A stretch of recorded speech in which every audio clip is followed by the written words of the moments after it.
13वा अध्याय बघणार आहोत. 13वा अध्याय क्षेत्र क्षेत्रज्ञ योग असा आहे.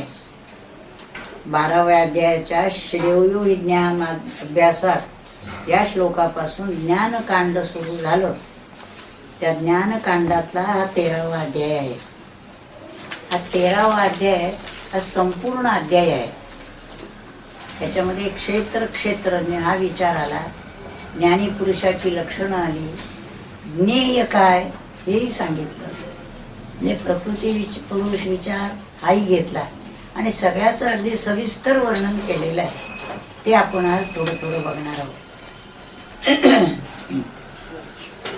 या अध्यायाला इतर अध्यायाप्रमाणे सद्गुरू नमन फार मोठं घेतलेलं नाही आहे. थोडक्यामध्ये त्यांनी घेतलेलं आहे. ते बघू आपण. सकळ विद्यांचे जे का अधिष्ठान गणेश स्मरण आत्मरूप. गणेश कसा आहे? सकळ विद्यांचे अधिष्ठान. सगळ्या विद्या ज्याच्यामुळे आपल्याला प्राप्त होतात ते अधिष्ठान असलेला जो गणेश, आणि तो गणेश कसा आहे? आत्मरूप गणेश आहे. तर त्या आत्मरूप गणेशाचं आपण स्मरण करूया असं त्यांनी सुरुवातीला म्हटलं. तेची सद्गुरूचे पावन चरण तयासी वंदन करू भावे. आणि असं जे आत्मरूप गणेश आहे ते म्हणजे सद्गुरूंचे पावन चरण आहेत. त्यामुळे त्या पावन चरणांनाही आता आपण वंदन करूया, अत्यंत भावाने वंदन करूया. आता ते कशासाठी करायचं असं जे विचारलं, सद्गुरूंना नमन, भगवंताला वंदन, हे सगळं कशासाठी करायचं त्याचंही त्यांनी सांगितलं. काय होतं? सद्गुरूचे पाय आठविता चित्ती, जिव्हाग्री नाचती सर्व विद्या. सद्गुरूंच्या चरणामध्ये एवढं सामर्थ्य आहे की त्याचं स्मरण नुसतं केलं असता सर्व विद्या जिव्हाग्री नाचती, आपोआप स्फुरण व्हायला लागतं. सगळ्या विद्या स्फुरायला लागतात आणि सहज त्याच्यामध्ये काही कष्ट पडत नाही. आपण निरूपण करत असलो, काही बोलत असलो, काही सांगत असलो आणि सद्गुरूंची कृपा असेल, ते इतक्या गोष्टी आपोआप वरून येत असतात की आपल्याला असं वाटतं की आपण कधी विचार केलेलाही नव्हता. आला कुठून? आला कुठून म्हटल्यानंतर तो त्यांच्या कृपेनं आलेला असतो. अंतरींचे भाव प्रगटती पूर्ण. विद्या जिव्हाग्री नाचायला लागतात आणि त्याच्यातून आपल्या अंतरात जे भाव आहेत ते पूर्ण प्रगट होतात. आणखी काय होतं? होनी स्वाधीन शब्दसृष्टी. सगळी शब्दसृष्टी त्यांच्या स्वाधीन होती. याचा अर्थ असा की त्यांना शब्द शोधावे लागत नाही. की आता काय बोलायला शब्द घालू असं नाही. शब्द पुढे नाचत असतात. मला घ्या मला घ्या म्हणत असतात जवळजवळ. अशी शब्दसृष्टी आपोआप सद्गुरूंच्या कृपेने येते. आणि वक्तृत्वाशी 80 रसाळता येई, फिके अमृतही तया पुढे. आणि वक्तृत्व देखील असं रसाळ होतं की त्याच्या पुढे अमृत देखील फिकं पडतं. अमृत सगळ्यात रसाळ आहे असं आपण म्हणतो, पण यांची वक्तृत्वता जी आहे, वक्तृत्व त्याच्या पुढे इतर अमृतही फिकं पडतं. आणखी काय होतं? अक्षरांची आज्ञा पाळी ती निशंक, होनी पायिक नवरस. सगळे नववी रस अक्षरांची आज्ञा निशंकपणे पाळतात. जो रस आपल्याला हवा आहे समोर येतो. कोणता रस केव्हा पाहिजे म्हणून याच्यामध्ये सुद्धा आपल्याला अनेक रस ज्ञानेश्वरीमध्ये पाहायला सापडतात. हे नवरस त्या त्या वेळेला. आता 11वा अध्याय बघितला, त्याच्यामध्ये अद्भुत रस, रौद्र रस आलेला आहे. वात्सल्य रस तर ठिकठिकाणी आलेला आहे. भक्ती रस आहे. जे सगळे रस आपण जर बघितलं तर आपोआप पुढेच येतात. शब्द घेऊन पुढे येतात. श्री गुरुचे पाय धरिता हृदयी. त्यांना शरण केलं असता काय होतं आणि हृदयात धरलेलं असताना काय होतं? हृदयात जर त्यांचे पाय धरले, ऐसे भाग्य येई उन्मेषाशी. उन्मेषाला, ज्ञानाला भाग्य फुलतं. ज्ञानाचं नाना गोष्टी स्फुरायला लागतात. निरनिराळ्या प्रकाराने ज्ञान आपोआप समोर उभं येतं. तेची पाय भावे वंदोनिया. आता असे जे सद्गुरूंचे पाय आहेत, ज्यांचं हे प्रखर सामर्थ्य आहे, ते पायाला वंदन करून पुढे काय आहे ती कथा आता मी सांगेन. हे कोण म्हणाल? ब्रह्मदेवाचा ही पिता रमानाथ. गोपाळकृष्ण म्हणाले ब्रह्मदेवाचा पिता काय बोले तेथ पार्था लागे. काय बोलले बरं पार्थाला ते आपण आता समजून घेऊया. आता इथं आपण पाहूया की पहिला श्लोक आणि दुसरा श्लोक ह्याच्यावरती ज्ञानेश्वर महाराजांनी फार विवरण केलेलं नाही आहे. एकेका ओळीतच त्यांनी विवरण केलेलं आहे. इदं शरीरं भगवान वाच इदं शरीरं कौंतेय क्षेत्रम इत्याभिधीयते.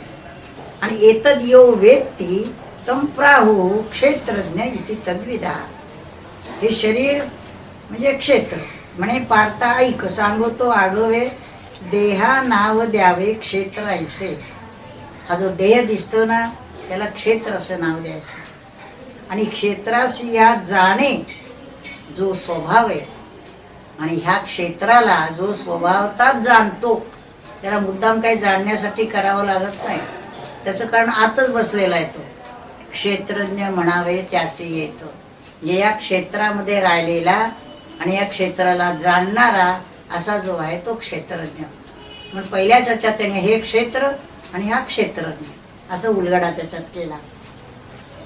आता पुढच्या दुसऱ्या श्लोकात ते म्हणतायत क्षेत्रज्ञांच्या पिमाम विद्धी सर्व क्षेत्रेषु भारत क्षेत्र क्षेत्रज्ञ योग ज्ञानम ते ज्ञानम मतम ममा. ज्ञान कशाला म्हणायचं तर क्षेत्र आणि क्षेत्रज्ञ यातला अंतर जो जाणतो त्याला ज्ञान असं म्हटलंय.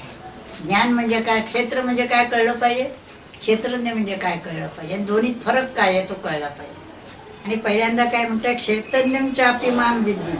सर्व क्षेत्रामध्ये मीच क्षेत्रज्ञ भरून राहिलेलो आहो. एक मीच आहे. सर्व क्षेत्र आहेत, अनेक क्षेत्र आहेत, लाखा हजारो लाखो कोट्यावधी. त्या सगळ्या क्षेत्रामध्ये असलेला क्षेत्रज्ञ जो आहे तो मीच आहे. आणि या दोन्हीतलं अंतर जाणणं ह्याला ज्ञान असं म्हणतात. बघा सर्वही क्षेत्रांचे करी जो पालन. नुसता क्षेत्रज्ञ तर क्षेत्रात राहिलाय नाही, पालन करतोय. म्हणजे क्षेत्रामध्ये राहून क्षेत्राचं पालन आणि सर्वही क्षेत्राचं पालन करणारा जो जाण मीच येथे तो मीच आहे. आणि जाणणे यथार्थ क्षेत्र क्षेत्रज्ञ असो. क्षेत्र म्हणजे काय आणि क्षेत्रज्ञ म्हणजे काय याला जे जाणणं आहे त्याला ज्ञान असं आपण म्हणतो. त्याला ज्ञान असं म्हणायचं. कशाला ज्ञान म्हणायचं? क्षेत्र कळलं का, क्षेत्रज्ञ कळलं का, त्याच्यातलं अंतर कळलं का, त्याला ज्ञान म्हणायचं. याचा अर्थ पुन्हा काय आहे की क्षेत्र हे जाणार आहे लक्षात ठेवून समजून घ्यायचं आहे, त्याला बाजूला काढायचं आहे. आणि क्षेत्रज्ञ जो आहे अव्यय अविनाशी सर्वव्यापी तो आपल्याला पाहिजे, त्याला धरायचा आहे. म्हणजे संबंध याच्यात आपल्याला जर काय करायचं असेल, आपण सुद्धा नेहमी म्हणतो देह मन बुद्धीचा निराश करायचा आहे आणि आत्म्याला धरायचं आहे. ही सगळी साधना त्याच्यासाठी आहे. ध्यान नाम सगळं कशासाठी करता? याचा निराश करण्यासाठी. निराश याचा अर्थ टाकून द्यायचं नाहीये, ते हवं आहे पण ते जाणार आहे लक्षात घेऊन. न जाणार जे आहे शाश्वत जे आहे तेच मी आहे या बोधावर यायचं. आता हे पुढचे जे 3 श्लोक आहेत 3, 4, 5, 6 या सगळ्यामध्ये एक क्षेत्र कसं झालं आणि काय आहे त्याचं सगळं वर्णन केलेलं आहे. साधनेच्या दृष्टीनं त्याला काही फारसं महत्व नाही आहे, पण क्षेत्र म्हणजे काय ते कळून घ्यायला पाहिजे ना. ज्याच्यापासून आपल्याला दूर व्हायचं आहे ते काय आहे हे कळलं पाहिजे. म्हणून हे आपल्याला समजून घ्यायला पाहिजे. त्याच्यामध्ये सुद्धा पुन्हा आणि त्यांनी असं म्हटलेलं आहे की हे क्षेत्र कसं आहे याच्याबद्दल इतकी काही मतं आहेत की सर्वांचं एक मत होत नाही. 6 शास्त्र देखील त्याच्यासाठी आहे. वेदांत आहे, सांख्य आहे, न्याय आहे, वैशेषिक आहे. म्हणजे ही सगळी जी शास्त्र आहे ती सगळी शास्त्र हाच विचार करतायत हे क्षेत्र कशाचं बनलेलं आहे, कसं बनलेलं आहे, कुणी बनवलेलं आहे, कशाचं घडलेलं आहे, त्याचं स्वरूप काय आहे, या सगळ्याचा अर्थ लावण्यामध्ये सगळी शास्त्र गुंतलेली आहेत. पण अजूनही कशाचंही एकमत झालेलं नाही. बघा आता देहाशी का दिले क्षेत्र ऐसे नाव अभिप्राय सर्व तोची सांगू. देहाला क्षेत्र असं का म्हटलं ते आता मी सांगतो. असे आऊट हात, 3.5 हाताचा एवढासा देह, अल्प की ये मोठे, लहान आहे की मोठं, तेवी कैसे कोठे जन्म पावे. ते कसं आलं, कुठून आलं, त्याचा जन्म झाला काही माहित नाही.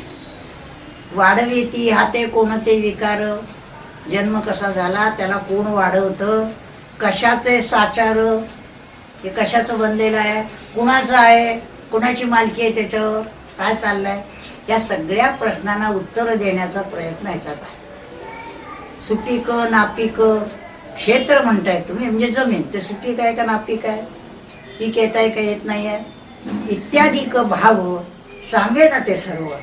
ते सगळं मी सांगतो आहे, ऐका. याची साठी श्रुती बडबडे साच. श्रुती कशासाठी बोलते, ह्याच्यासाठीच बडबडे सांगते. हे क्षेत्र कसं आहे हे सांगण्यासाठी श्रुतीची बडबड चाललेली आहे. करी तर्क हीच वाटाघाट, तर्कशास्त्र जे आहे याचीच वाटाघाट करते. बुद्धीच्या अंगाने तर्क चालवून ते कशाने झालं, काय झालं, कुठं झालं, आपलं डोकं चालवायचा प्रयत्न तर्कशास्त्र करते. दर्शने, षडदर्शने, ही हात टेकिती, ती देखील विचार करून करून हात टेकली निभ्रांत, हीच वाटाघाट चालविता. जे श्रुती झालं, तर्कशास्त्र झालं, दर्शन झाली, ही सगळी सांगता सांगता दमली. चाले चर्चा परी अजूनही साच मिटले नाहीच मतभेद. ज्ञानेश्वरांच्या काळापर्यंत तरी मिटलेले मतभेद नव्हते. आता पुढे काही मिटलेले असतील का नाही सांगता येत नाही. त्यामुळे ते म्हणतात करतायत सगळी चर्चा, पण अजून काही मतभेद मिटलेले नाही. आणि शास्त्रांचीही तुटे सोयरिक, कारण ते एक हे चितया. आणि शास्त्रांचे देखील एकमेकांमध्ये सोयरिक राहत नाही आहे, तर प्रत्येकाचं मत वेगळं, आणि प्रत्येकजण आपल्या मताशी ठाम राहतो आणि मीच बरोबर आहे असं धरल्यामुळे एकमेकांमध्ये सोयरीक राहत नाही आहे. जगा माझी वादविवाद चालती, ह्याची निश्चिती कराव्या. सगळे जे वादविवाद चाललेले आहेत याचीच निश्चिती करतात. एकाचा निर्णय न जुळे दुजाशी. एक जण निर्णयावर आला तर दुसरा म्हणतो केला असेल तुम्ही निर्णय, मला पटत नाही. जसे बुद्धिवान मंडळी सगळी जमली म्हणजे एक जण एकाने अगदी ठाम आपलं मत मांडतो, आपल्याला वाटतं अगदी बरोबर आहे, तो दुसरा उत्तम सांगतोय तुमचं मत मला साफ मान्य नाही आहे, मग माझं म्हणणं काय आहे ते सांगायला तो उभा राहतो. तसे ते म्हणतायत एकाचं दुसऱ्या जीवन पडेना बोलाशी मेळ काही, एकमेकांच्या बोलाचा मेळ लागत नाही आहे. नाना युक्तिवाद करिता साचार, तेने आला जोर चर्चेशीच. प्रत्येकाचा युक्तिवाद, प्रत्येकाची बुद्धी स्वतंत्र, त्यामुळे चर्चेला जोर आला. कोणाचं एक क्षेत्र कडेची ना परी, चाले घरोघरी काथ्या कूट. अचूक निर्णय वाटे ज्याचा त्यास. प्रत्येकाला वाटतं की माझा निर्णय बरोबर आहे. कैसा अभिलाष घोर देखा, त्याचं म्हणणं की ते बघा माझंच बरोबर आहे. नास्तिकाशी तोंड द्यावया साचार, बद्ध परिकर झाले वेद. नास्तिक अनादिकालापासून आहेत, आज नवीन नाही आहेत. पूर्वीच्या काळी सुद्धा आम्ही देव मानत नाही, देव वगैरे काही नाही, त्याचा काही संबंध आपल्या. आताही आता लोक सांगतात देवाचा आपल्या जीवनाशी काही संबंध नाही, आपण आपलं जीवन जगायचं आहे. देववाद मानणारी जी मंडळी आहे ती निष्क्रिय बनतात, देववादी बनतात, तर त्याच्यात काही फारसा अर्थ नाही अशी म्हणणारी मंडळी आहे. म्हणून नास्तिकाशी तोंड द्यावया साचार, बद्ध परिकर झाले वेद. प्रचंड ते बंड देखोनी पाखंड, करी बडबड वेगळीच. म्हणे अहो तुम्ही आहात निर्मूळ, लटिके वागजाळ तुमचे, तुमचं बोलणं फुकट आहे. जरी अप्रमाण म्हणाला अमुते, तरी विडा येते पैजेचा. आमचं बोलणं अप्रमाण असेल तर आम्ही पैज देऊन सांगतो, पैजेचा विडा उचलून की आमचं बरोबर आहे. कोणी नास्तिकांच्या पंक्तीशी बैसवणं, हिंडती होऊन दिगंबर. काही हे आहे ना धर्म, काही पंथ आहेत ना दिगंबर होऊन पाहत, आम्ही नाही मानत, बाकीच काय देव नाही. वेदांचे निंदक कोणी श्रमणक, मुंडीती मस्तक स्वहस्तेची. मस्तक मुंडन करणारी अशी काही मंडळी आहे त्याच्यामध्ये, ती वेगळ्या तऱ्हेची. तयानी वितंडवाद जे योजिले, तेही येथे भले रंगतीला. वितंड वाद पाहिजे, पण सुख संवाद पाहिजे, वितंडवाद नको. पण इथं पण वितंडवादासाठीच वाद असतो.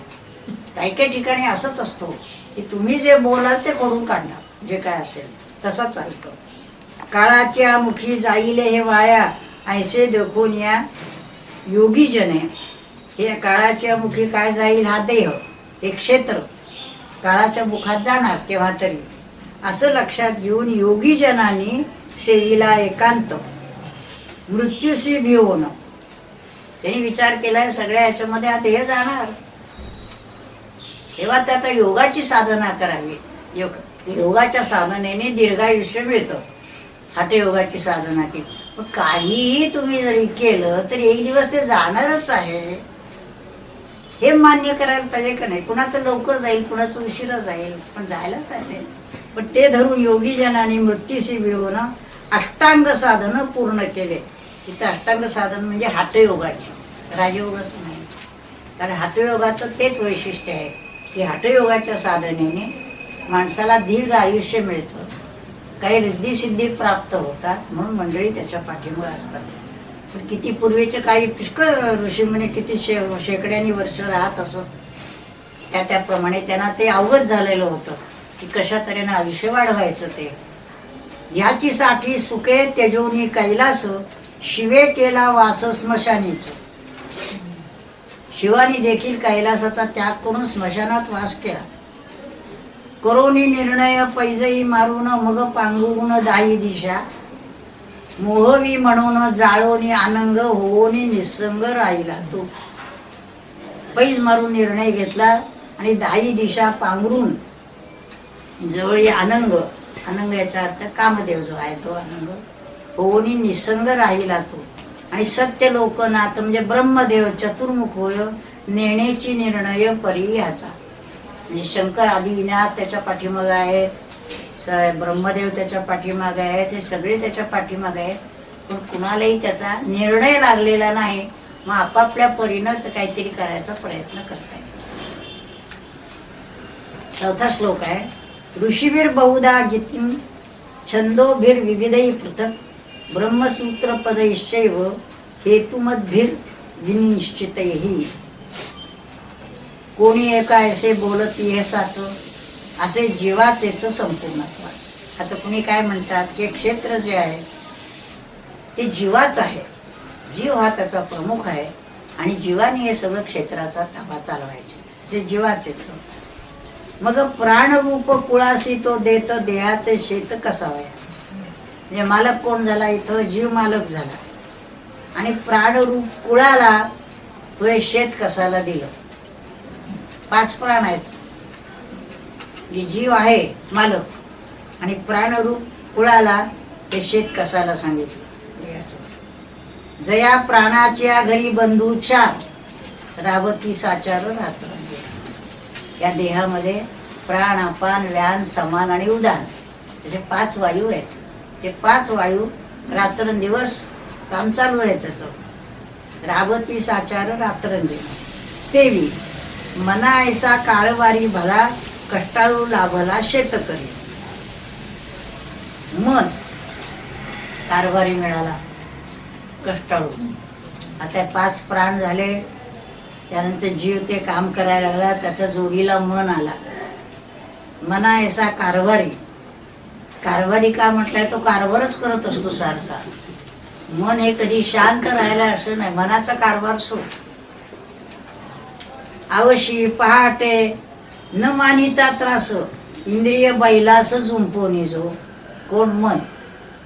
आवशी पहाट काही विचार करत नाही, इंद्रियाला झुंपतो.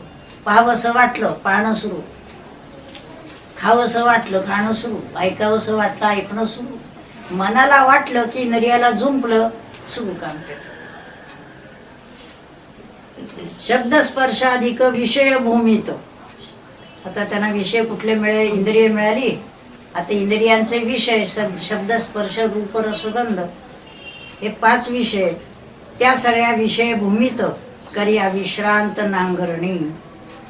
नाना प्रकारचे शब्द ऐकतोय, नाना प्रकारचे शब्द स्पर्श रूप पाहताय डोळ्याने.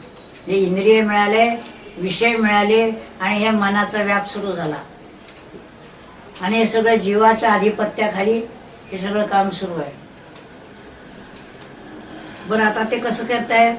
मग कर्तव्य, आता कोण काही करतं बघा, मग कर्तव्याची वाफ चुकवून बीजही पेरून अन्यायाचे, जरी कुकर्माचे देव विपोषण, तरी पीक जाणं पापाचे. आता तुम्हाला भूमी दिली, सगळं काही दिलं, आता तुम्ही काय पेरता त्याच्यावर काय उगवतं ते अवलंबून आहे. आता ह्याने काय केलं? कुकर्माचं पोषण घातलं, पापाचं पीक काढलं, कारण अन्यायाचं बीज पेरलं, कर्तव्याची वाट चुकवली, जे करायला हवं ते केलेले नाहीये, अन्यायाचं बीज पेरलंय आणि त्याला कुकर्माचं पोषण घातलं, तर पीक कशाचं येणार? पापाचं. त्यामुळे पापाचं पीक आलं. आणि मग अनन्वित पातकांची रास, बांधोनी गाठीस तैसीच ती. म्हणून आपल्याकडे सोने अनंत पातकांच्या राशी झालेल्या आहेत, त्या तू मला क्षमा कर, असं ते जे आहे कळवून केलेली पातका. आपल्या हातनं पातकं होतच असतात. त्याला स्वामींचे कॅसेट लावली ती, म्हटलं स्वामी असं चुकतं, आपण अखंड चुकतच असतो, असं स्वामींचं वाक्य आहे. आपण जे बरोबर म्हणून करत असतो ते आपण चुकतच असतो. बरोबर केलं असं क्वचित. त्याचं कारण हे कर्तव्याची वाट चुकवून अन्यायाचं बीज पेरून पापाचं पीक काढलं. मग अनन्वित पातकांची रास बांधोनी गाठीनं. आता असं केलं मग कोटी कोटी जन्म ती पाप फेडली पाहिजेत सगळी. जी करून ठेवली पाप ती फेडल्याशिवाय सुटका नाही आहे तुम्हाला. त्यामुळे कोटी कोटी जन्म घेऊन निभ्रांत. कोण कोटी कोटी जन्म घेतो? जीव. जे जीव ह्या सगळ्यांना घेऊन हे सगळे उपद्व्याप करतो. चांगलं केलं लवकर मोकळा होतो, पण अनंत पाप केल्यामुळे ती फेडेपर्यंत किंवा कोटी कोटी जन्म घेऊन निभ्रांत दुःखे असंख्यात भोगी जीव. जीव जेव्हा दुःख भोगत असतो तेव्हा विचार करावा कुठल्या पापाचं हे फळ आहे. आणि इतकी पाप झालेली आहेत असंख्य की ती सगळी फिटली. असं व्हायला कित्येक जन्म, पुन्हा नवीन जन्मात आपण नवीन करत असतो, वाढतच असते इस्टेट ती त्या बाजूचे. त्यामुळे ते सगळं संपून त्याच्यातून मोकळं होणं त्याला किती जन्म पाहिजेत बघा. ते सुद्धा त्या दिशेनं गेला तर, नाही गेला त्या दिशेनं संपायचे. थोडी थोडी संपवतो चांगल्या कर्माने, नवीन निर्माण करत असतो. हा आता हिशोब बघा कसा होणार आहे तो. किंवा आता कुणी दुसरे काही म्हणे, कर्तव्याची साधोनिया वाप सदाचार रूप बीज पेरी. कुणी चांगल्या मार्गाने जायला लागला, कर्तव्य पार पडायला लागलाय, सदाचार रूप बीज पेरायला लागला, तरी पुण्य पीक लावणी उत्तम शतावधी जन्म सुखभोगी. बघा आता पुण्यकर्म केल्यानंतर सुद्धा ते पुण्य भोगावं लागतं. मग शतावधी जन्म ते पुण्य भोगून संपवायचं. म्हणजे पाप जसं भोगावं लागतं तसं पुण्य देखील भोगून संपवावं लागतं. मग आता विचार मनात येतो की काय व्हायला पाहिजे. ह्या पाप आणि पुण्य दोन्हीतून जर का सुटायचं असेल तर एकच व्हायला पाहिजे, मी हे करत नाही, मी याचा करता नाही. उदंड कर्म हातून केली तरी सुद्धा मी याचं, चांगली कर्म करताना सुद्धा मी याचा करता नाही, म्हणून त्या कर्मापासूनच सुटला पाहिजे. आणि जोपर्यंत कर्म मी केलं म्हणतो तोपर्यंत ते पुण्यही भोगायला पाहिजे, पापही भोगायला पाहिजे. तरी पुण्य पीप लाहोनी उत्तम शतावधी जन्म सुख भोगे. तव दुजे कोणी, आता एक विचार त्यांनी सांगितला. आता दुजे कोणी बोल की ऐसेच म्हणावे ना साच जीवाचं हे. आता काही काय म्हणतात मंडळ काय ते जीवाचं क्षेत्र वगैरे नाही. म्हणजे जीवाचं क्षेत्र असेल तर काय होतं हा सगळ्यावरचा भाग त्यांनी सांगितला. आता इथं ते म्हणतायत जीव देह क्षेत्राचे ह्या सर्व आम्हा ठावे विचारा आघवे आम्हासीच. हे आम्हाला सगळं माहिती आहे काय ते, तुम्ही काय नका सांगू आम्हाला. हे जे तुम्ही काय बोललात हे आम्हाला मान्य नाही. मग काय आहे, अहो जीव हा तो वाट सुरू येते, बस्ती करी वटे जाता येता. तुम्ही जर जीव प्रमुख आणि सगळ्या गोष्टी घेऊन करतो असं जे म्हटलं तसं नाही आहे. हा जीव नुसता वाट सुरू आहे. तो ह्या क्षेत्रामध्ये या जन्मात इथं आलेला आहे, पुढच्याला तिथून उठून दुसरीकडे जाणार. वाटसरू जसा धर्मशाळेत उतरला, तिथून उठला की दुसरीकडे जातो, तिथं राहत नाही. आणि प्राण तोही बलू त्या म्हणून करी संरक्षण क्षेत्राचे. म्हणजे जीव हा वाटसरू आणि प्राण जो आहे तो बलू त्या म्हणून क्षेत्राचं संरक्षण करतो. त्याचं काम हे आहे की क्षेत्राला सांभाळायचं. तसं तो प्राण त्याला सांभाळतो. अनादी म्हणून जिये प्रकृती ते सर्वता म्हणिते सांख्यशास्त्र. सांख्यशास्त्राने प्रकृती अनादी आहे म्हणून जे वर्णन केलं, ते सांख्याने काय म्हटलं आम्हाला पटत नाही, ते यांना पटत नाही, ते त्यांनी सांगितलं. ये प्रकृतीचे क्षेत्र हे वतन तीच मालकीनं जाणा येते. सांख्यशास्त्राने काय म्हटलंय, प्रकृती आणि तिचं क्षेत्र हे वतन आहे. म्हणजे पुरुष प्रकृती विचारामध्ये तो काय म्हणतो, पुरुष नुसता आहे आणि त्याच्या अधिष्ठानावर प्रकृती सगळं काम करत असते. अंबुली जोडे अंबुला खाये, असं एका ठिकाणी ज्ञानेश्वरांचं व्हायला. हे अंबुली सगळं जोडत असते आणि अंबुला नुसता बसून खात असतो. तसं प्रकृती ते प्रकृतीचे क्षेत्र हे वतन तीच मालकीनं जाणा येथे. त्यामुळे सांख्य विचाराप्रमाणे प्रकृती सगळं काही करते असं त्यांचं म्हणणं आहे. कसा वय असे तर सर्वही तो संच असे घरचाच हिच्या पाशी. आणि प्रकृती हे करत असल्यामुळे काय काय जे लागणार आहे ते सगळं प्रकृती जवळच आहे. तिला काय कुणाकडनं मागायला नकोय, ती शेत कसाला तयार आहे. म्हणून आपण घरीच ही नीट करी वहिवाट क्षेत्राची. म्हणून ही प्रकृती या क्षेत्राची वहिवाट घरातच सगळी व्यवस्थित करते, जे तिला कोणाची गरज लागत नाही. सृष्टी माझी येथ वाय आहे शेत मूळ खटपट असे ज्यांची. आता तिसरे आणखी आले. आता सत्व रज तम तीनही ते गुण जाहले उत्पन्न हिच्या पोटी. आता प्रकृतीजवळ काय काय साधनं आहेत, हे 3 गुण आहेत, सत्व रज तम. हे सगळं शेताचं काम सगळं काय जे सृष्टीमधलं करायचं असेल ते खटपट करणारे जे आहे ते सत्व रज तम. तीनही ते गुण जाहले उत्पन्न हिच्या पोटी. पेरी रजोगुण, रजोगुण पेरायचं काम करतो. ते संरक्षण करी सत्वगुण स्वभावाचे. रजोगुण पेरत असतो, सत्वगुण ते सांभाळत असतो. मग सर्व पीक घेतसे काढून देखा तमोगुण एकलाचं. यांनी सगळं केलं, तयार सगळं असलं की तमोगुण ते काढून घेतो. प्रत्येकाची कामं बघा कशी कशी आहे. हीच व्यवहारात दिसतात. एकाने मिळवायचं आणि एकाने येऊन हडपायचं. सगळं गेलं, मिळवलं, सांभाळलं, सगळं त्यांनी केलं, पण नेलं एकाने येऊन घेऊन गेलं.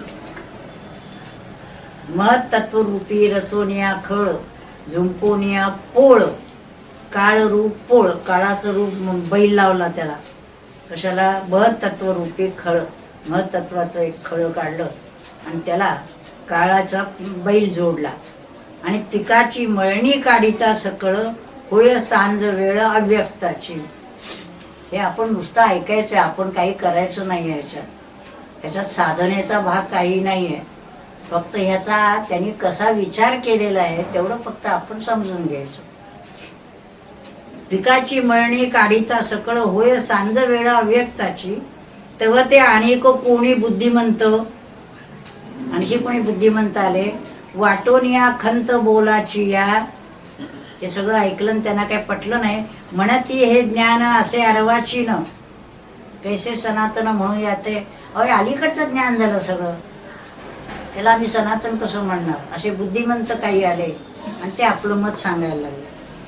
अहो परब्रह्म स्वरूपाचे ठाई वार्ताची तो नाही प्रकृतीची.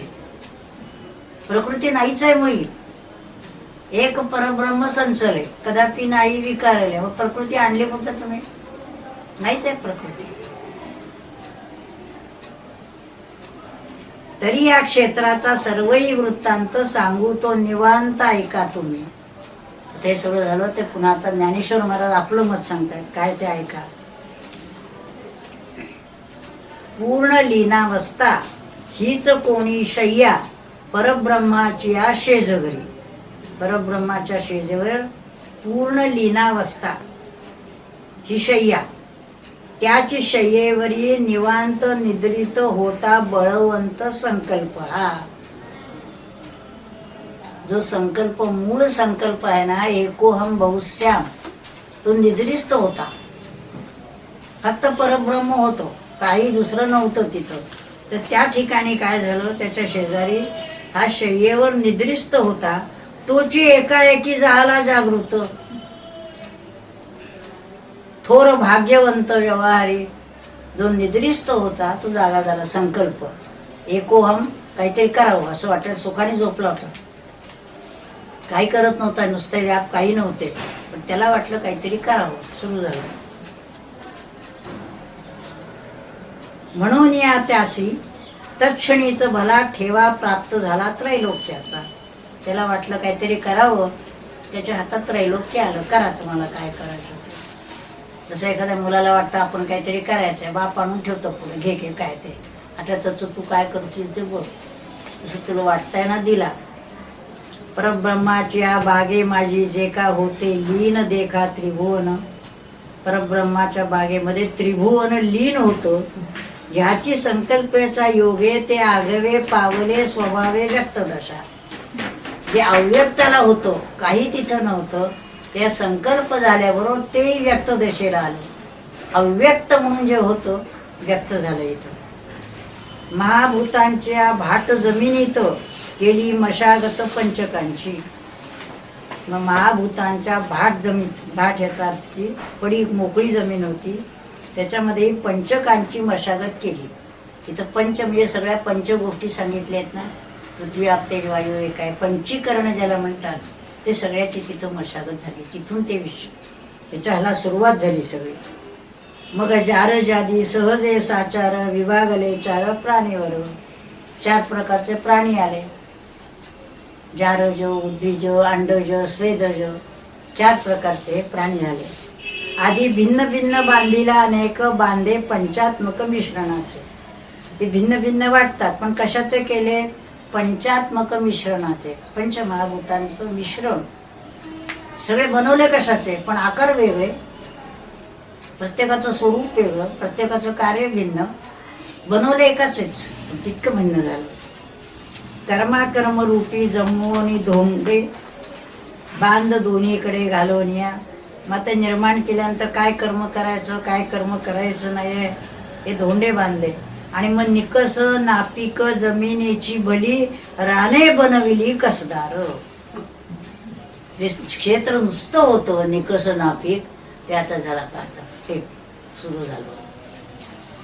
आता सुद्धा जेवढी रानं आहेत ना रिकामी, तिथं बघा ना नवीन नवीन एक काही जमीन मोकळी सोडत नाहीत.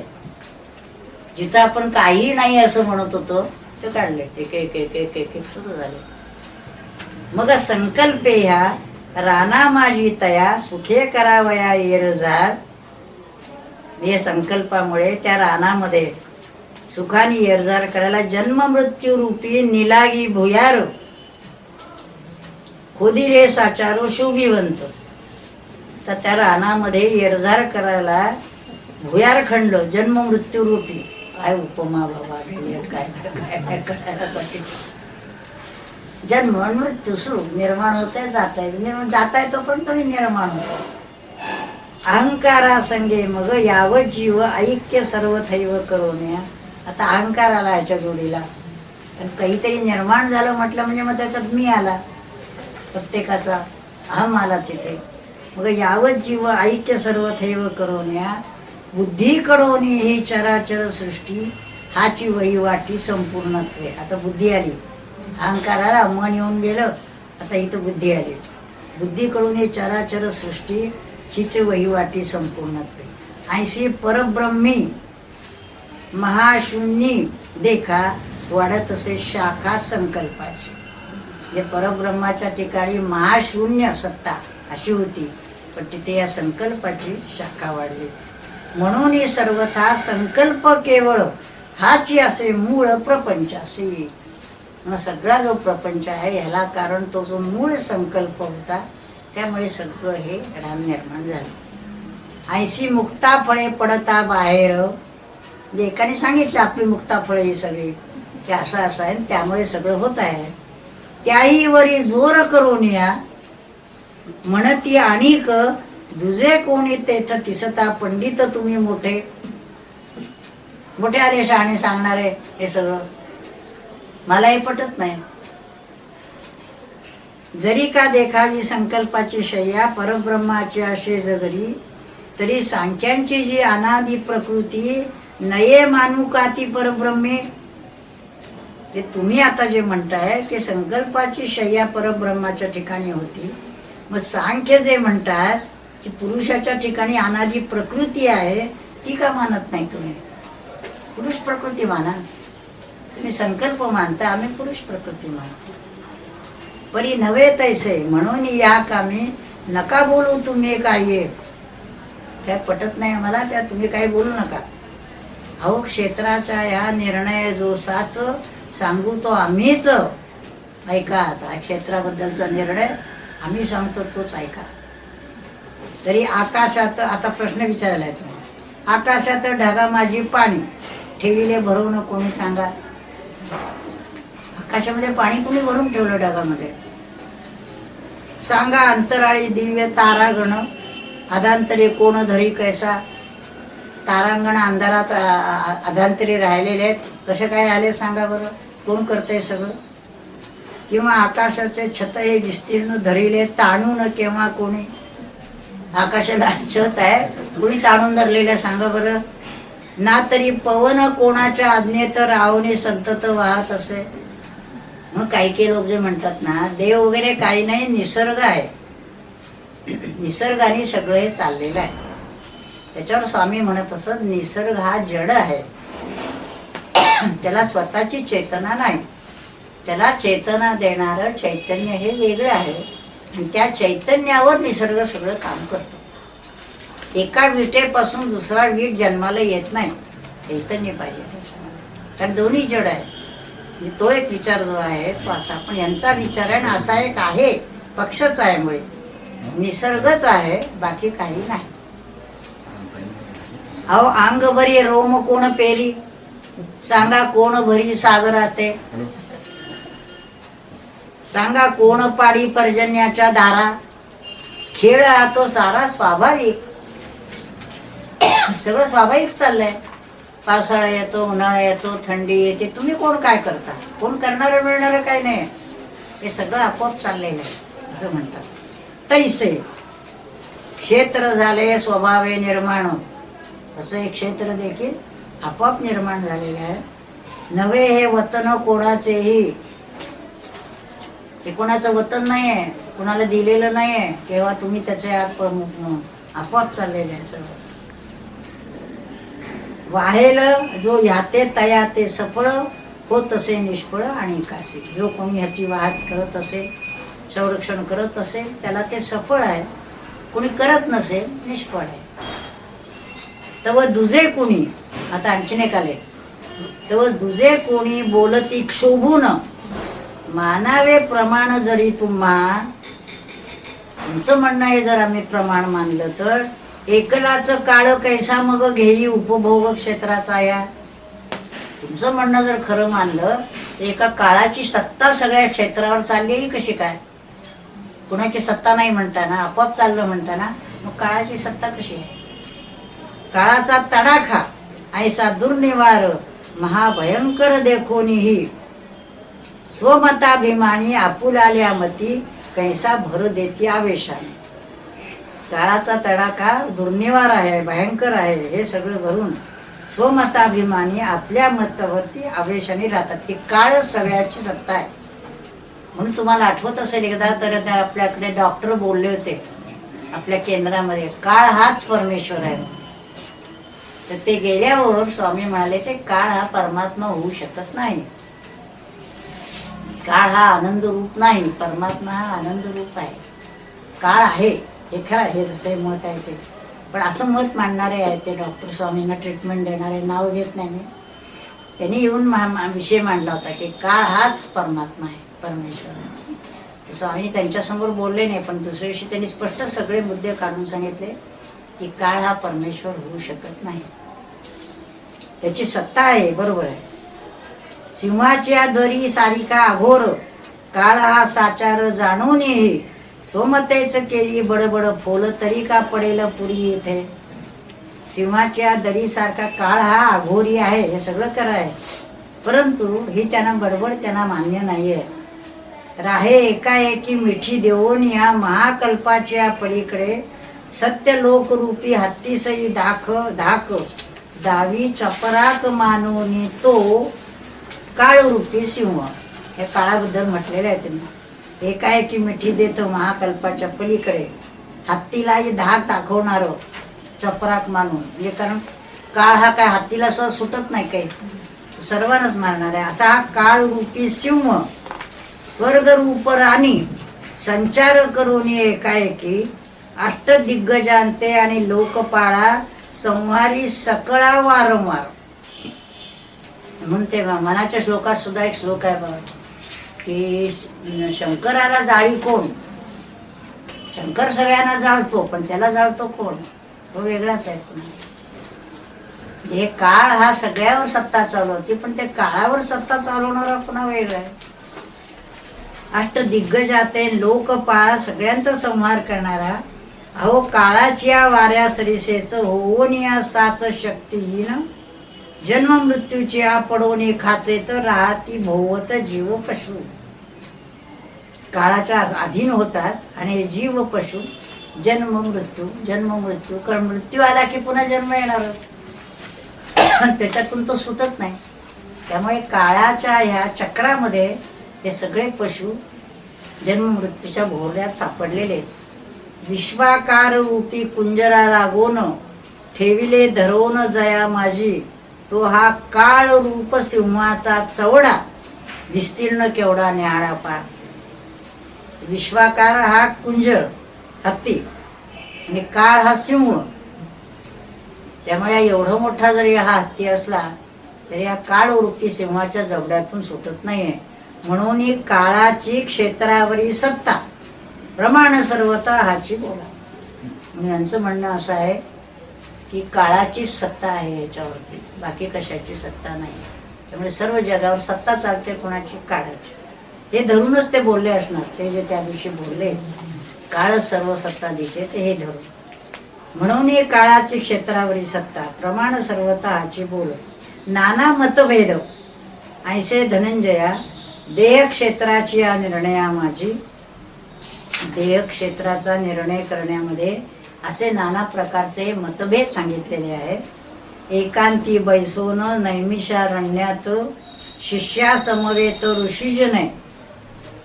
याचा निर्णय घेण्यासाठी एकांतामध्ये नैमिषारण्यात ऋषी मंडळी शिष्यांना घेऊन बसली चर्चा करत याचा निर्णय घेण्यासाठी. क्षेत्र निर्णयार्थ चर्चा केली किती याची साक्ष देती पुराणे. किती लोकांनी आतापर्यंत चर्चा केली ते पुराणामध्ये कळेल आपल्याला. एकाच एक म्हणणं.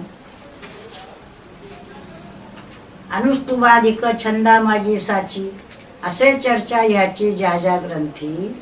अभिमाने त्या त्या ग्रंथांचा आधार घेतो थोर अजूनही. जे प्रत्येक जण ज्या चर्चामध्ये त्याची चर्चा आली आहे त्या ग्रंथाचा अभिमान आमचं हे म्हणणं आहे. दुसरं म्हणतो ते असेल आमचं हे म्हणणं आहे, त्याचा अभिमान घेऊन चाललंय.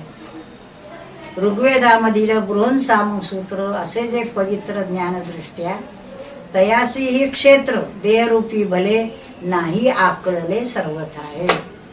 ऋग्वेदामध्ये सुद्धा त्यांनी प्रयत्न केलं, पण वेदांना सुद्धा हे आकळलं गेलेलं नाही. नाना युक्तियुक्त प्रकांड पंडिती खर्च केली मती ह्याचीसाठी. नाना लोकांनी आपली बुद्धी खर्च केली, परी एवढे हे अमुक्याचे साचो नाही कळलेच ऐसे कोणा. असे अनेकांनी आपली मतं मांडली, पण शेवटी कोणालाही कळलं नाही. आता ह्यावर हे क्षेत्र असे जैसे साध्यंत का तैसे सांगू तुझे. आता हे सगळ्यांची मतं पहिल्यांदा मांडली, आता ते कसं आहे ते मी आता सांगतो. पुढच्या या श्लोकामध्ये त्यांनी सांगितलं. ज्ञानेश्वरांची पद्धतच आहे, पहिल्यांदा त्या इतरांची सगळी मतं मांडतात. अहिंसेवर बोलताना सुद्धा पुढे येईल आता आपल्याला. अहिंसेवर बोलताना सुद्धा हे याला अहिंसा म्हणतात, त्यालाच अहिंसा म्हणतात. ते याचं पित्त काढून माणसांना वाचवतात, वनस्पतीचे खंड करून माणसाला ही कसली अहिंसा असं. आणि मग आपलं आयुष्याबद्दलचं मत काय आहे ते मांडले. तसं ही सगळी मतं जी आहेत ती किती तऱ्हेनं, मग आपल्याला वाईट वाटायचं काही कारण नाही आहे. इतके लोक जर आपल्या त्याचे वाद घालतात, आपल्याला कळलं नाही याच्यामध्ये वाईट वाटायचं काही कारण नाही. हे असं आहे बघ, यांचं म्हणणं असं आहे, यांचं म्हणणं असं आहे, यांचं म्हणणं असं आहे, ठीक आहे, बरं चालेल. म्हणून हा जो विषय आहे ना आत्ताचा, हा कधी वाचला जात नाही, सांगितलंही कधी जात नाही, कारण त्याचा साधनेशी संबंध येत नसल्यामुळे मी सर कित्येक वर्षात वाचला नाही तो. आत्ता मगाशी जरा चालला काय येतो. पण जसं म्हणतात ना, कचरा घरातला टाकायचा असला तर गोळा करावा लागतो पहिल्यांदा. तसं पहिल्यांदा इतरांची काय मतं आहेत ती समजून घ्यायला लागतात आणि मग ती बाजूला काढून आपलं मत काय आहे ते सांगा. आणि त्यांनी जे पुढचे 2 श्लोक आहेत त्याच्यामध्ये 36 तत्वांचं हे क्षेत्र कसं निर्माण झालेलं आहे. इच्छा, द्वेष, सुख, दुःख, मन, बुद्धी असं सगळं म्हणून त्या पुढच्या श्लोकात घेतलेलं आहे. आणि ते 2 श्लोक झाले म्हणजे मग ज्ञान ज्याला झालं त्याची लक्षणं काय, म्हणून मग 7व्या श्लोकापासून. तर तो 7व्या श्लोकापासूनचा जो पुढचा भाग आहे तो आपल्याला उपयोगी आहे पुढचा आहे. पण आता उभाने आलेला आहे म्हणून आपण हा घेतला. हरी हरी हरी नारायण.